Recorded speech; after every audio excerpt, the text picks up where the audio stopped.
Hey friends, if you wish to install Google Meet on your PC and laptop, then please watch this video. So I've shared the link in the description section. Go to this link. It's the same like meet.google.com. It will resolve to the same website.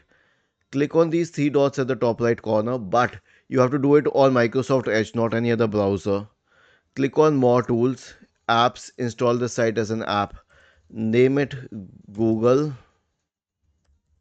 Meet and then click on Install. Wait for a few seconds. Check this box, create desktop shortcut, click on allow. Now you will be able to access Google Meet from the desktop itself as an application, or you can search for it in the Windows search bar and open it from there. Was this helpful? If yes, then please subscribe to the channel. If not, then let us know in the comment section of the video on how we could help you further. Thank you for watching this video and have a nice day.